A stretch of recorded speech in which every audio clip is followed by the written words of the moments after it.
भगवान विष्णु लेंगे कल की अवतार। वे कलयुग में कल की अवतार के रूप में सामने आएंगे और सफ़ेद घोड़े पर सवार होकर असुर रूपधारी बुरे लोगों का संहार करके दुनिया से भय आतंक को ख़त्म करेंगे, जिससे दुनिया में फिर से सतयुग की स्थापना होगी। हालांकि भगवान विष्णु के इस अवतार में अभी कई हजार वर्षों का समय बाकी। घोर कलयुग में वो दौर भी आएगा जब चारों ओर पाप ही पाप होंगे। तब ऐसी विनाशकारी शक्तियों का अंत करने में और निर्बलों की रक्षा करने के लिए भगवान विष्णु कल की अवतार लेकर पापियों का विनाश करेंगे और सतयुग का प्रारंभ होगा। महर्षि व्यास जी के अनुसार सतयुग, त्रेता युग, द्वापर युग, कलयुग में 4 युग है जो देवताओं के 12,000 दिव्याओं के दर्शन कराएंगे। ज्योतिषी और पौराणिक ग्रंथों में युग का मान अलग अलग है। पौराणिक ग्रंथों के अनुसार 4 युग होते हैं, सत्य, त्रेता, द्वापर और कल्कि। कहते हैं कि कलयुग में पाप अपने चरम पर होगा। वर्तमान में कल्कि काल अर्थात कलयुग चल रहा है।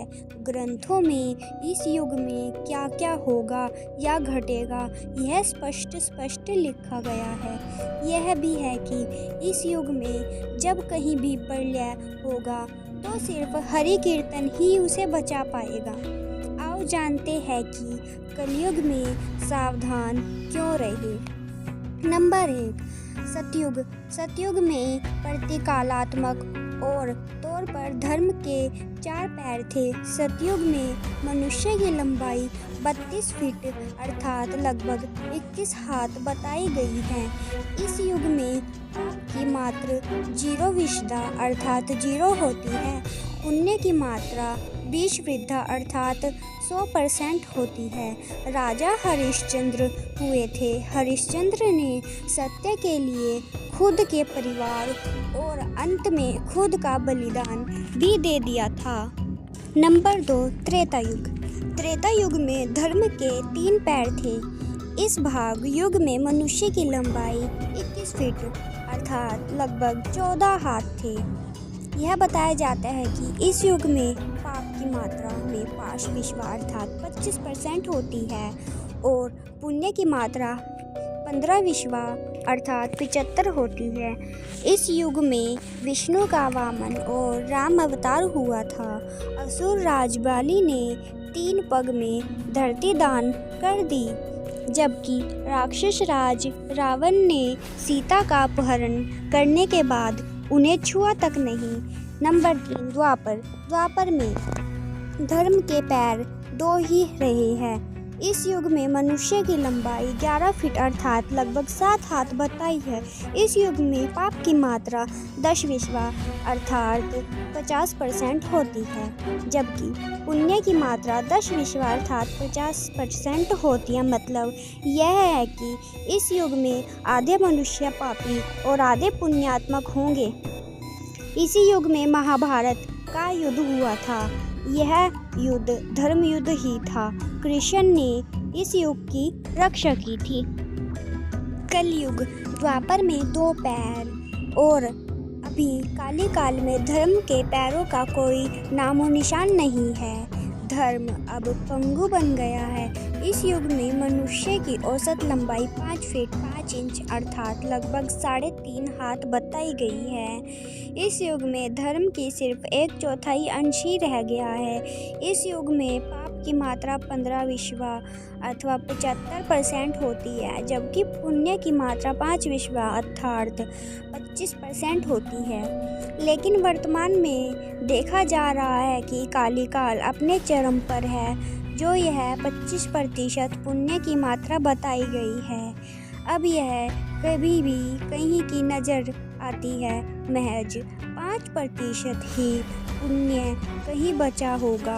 अब तो चारों तरफ पाप ही पाप नज़र आ रहा है। आओ जानते हैं कैसे हम पाप को दूर कर सकते हैं प्रभु का स्मरण करके। कलयुग का वर्णन करते हुए श्री कृष्ण कहते हैं कि कलयुग में ऐसे लोगों का राज्य होगा जो दोनों ओर से शोषण करेंगे, बोलेंगे कुछ और करेंगे कुछ और, मन में कुछ और, कर्म में कुछ और, ऐसे ही लोगों का राज्य होगा। इसी प्रकार कलयुग में ऐसे लोग रहेंगे जो बड़े ज्ञानी और ध्यानी कहलाएंगे। वे ज्ञान की चर्चा तो करेंगे लेकिन उनके आचरण राक्षसी होंगे। बड़े पंडित और विद्वान कहलाएंगे किंतु वे यही देखते रहेंगे कि कौन सा मनुष्य मरे और हमारे नाम से संपत्तियां पद कर जाए। कलयुग में मनुष्य शिशुपाल हो जाएगा। कलयुग में बालकों के लिए ममता के कारण इतना करेगा कि उन्हें अपने विकास का अवसर ही नहीं मिलेगा। मोह माया में ही घर बर्बाद हो जाएगा। किसी का बेटा घर छोड़कर चला जाएगा, साधु बनेगा तो हजारों व्यक्ति दर्शन करेंगे, किंतु यदि अपना बेटा साधु बनता है तो रोएंगे कि मेरे बेटे का क्या होगा। इतनी सारी ममता होगी कि उसे मोह माया और परिवार में ही बांध कर रखेंगे और उसका जीवन वहीं खत्म हो जाएगा। अंत में बेचारा अनाथ होकर मरेगा। कलयुग में धनाढ्य लोग लड़के लड़की के विवाह में, मकान के उत्सव में, छोटे बड़े उत्सवों में लाखों रुपए खर्च कर देंगे, परंतु पड़ोस में ही यदि कोई भूखा प्यासा होगा तो ये नहीं देखेंगे कि उसका पेट भरा है या नहीं। उनका अपना ही सगा भूखा मर जाएगा और वे देखते रहेंगे कि दूसरों की मौज, मदिरा, मांस भक्षण, सुंदरता और व्यसन में पैसे उड़ा देंगे, किंतु किसी के दो आंसू पूछने में उनकी कोई रुचि नहीं होगी। कलयुग में मानव का मन नीचे गिरेगा, उसका जीवन पतित होगा। यह पतित जीवन धन की शिलाओं से नहीं रुकेगा, ना ही सत्ता के वृक्षों से रुकेगा, किंतु हरि नाम के एक छोटे से पौधे से, हरि कीर्तन के एक छोटे से पौधे से ही मनुष्य जीवन का पतन होना रुक जाएगा। पुराणों में लिखा है कि जो व्यक्ति संगठन या समाजवाद विरुद्ध आचरण कर भारत की धार्मिक और सांस्कृतिक ऐतिह्य को खंडित कर देती है, उसका आने वाले समय में समूल नाश हो जाएगा।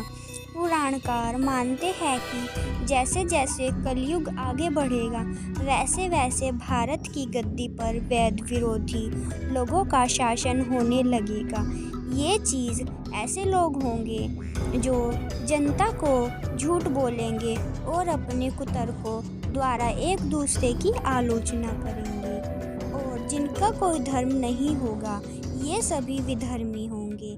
ये सभी मिलकर भारत को तोड़ेंगे और अंत भारत को एक अराजक भूमि बनाकर छोड़ देंगे और यह कलयुग का घोर नाश हो जाएगा। जो जो घोर कलयुग आता जाएगा तो सौराष्ट्र, अवंती, अधीर, शूर, अबुद्र और मालव देश के ब्राह्मण गण संसार शून्य हो जाएंगे। तब राजा लोगों से सुदृढ़ हो जाएंगे। अपनी तुच्छ बुद्धि के ही शास्त्र समझ के कुछ मूर्ख ईश्वर की तथा धर्म ग्रंथों की प्रामाणिकता मानेंगे और दुस्साहस करेंगे।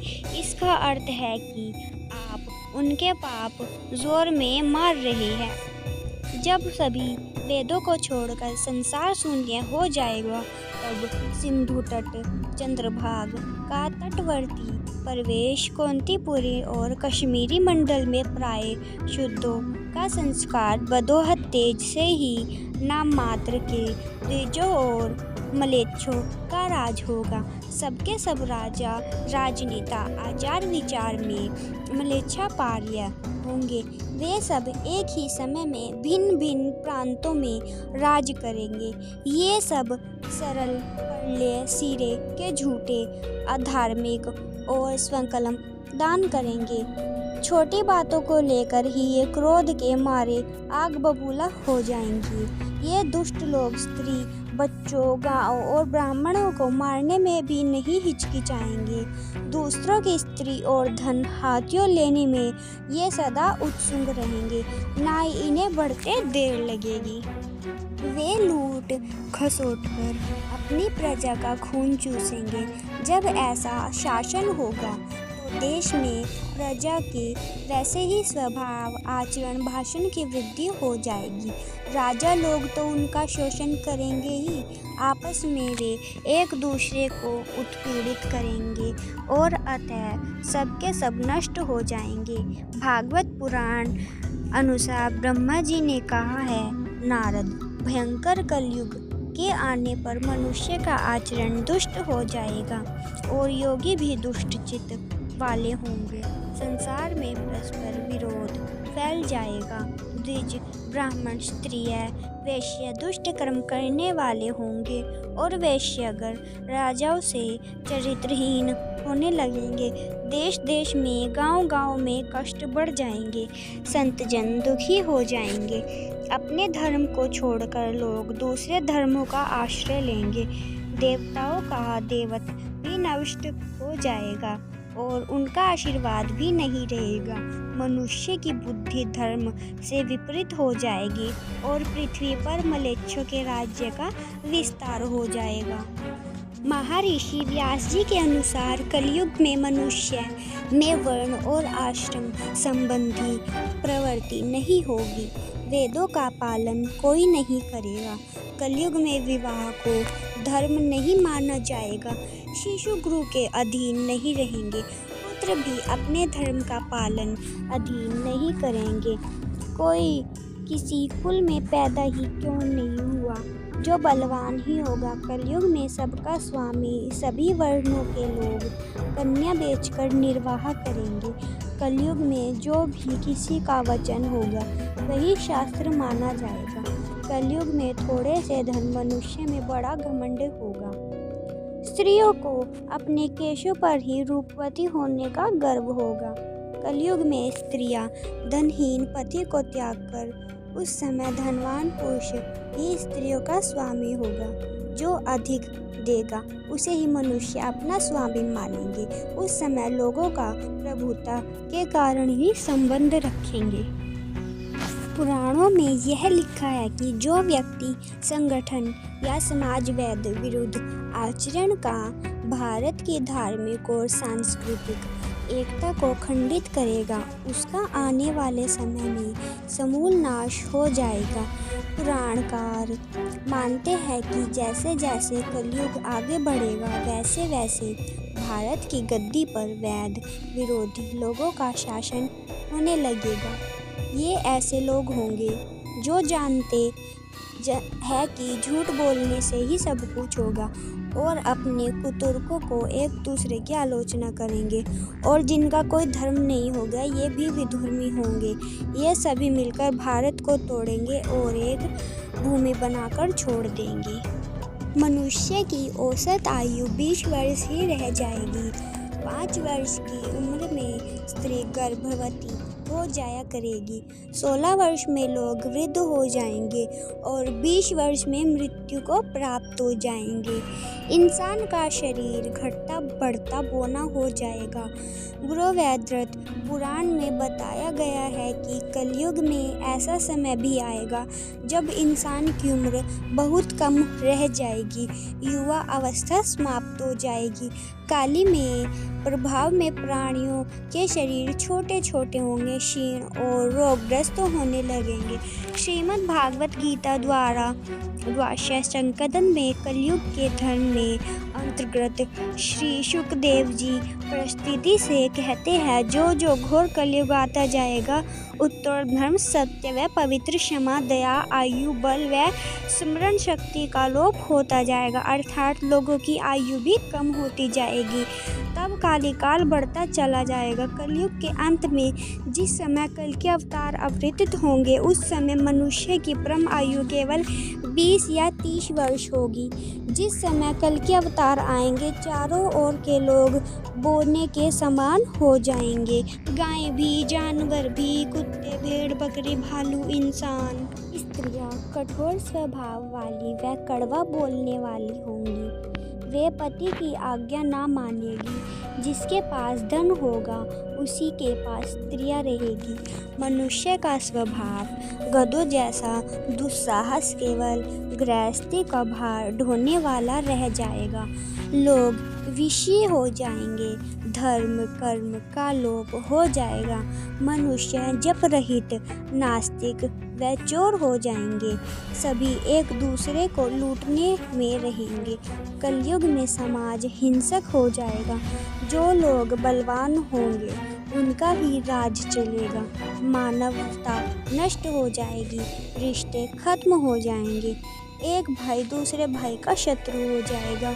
जुआ शराब परिस्त्री घमंड और हिंसा ही धर्म होगा। अपनी प्रशंसा के लिए लोग बड़ी बड़ी बातें बनाएंगे किंतु समाज में उसकी निंदा नहीं होगी।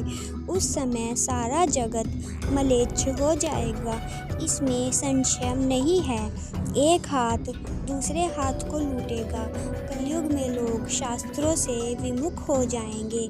अनैतिक साहित्य लोगों की पसंद आ जाएगा। बुरी बातें और बुरे शब्दों का ही व्यवहार किया करेगा।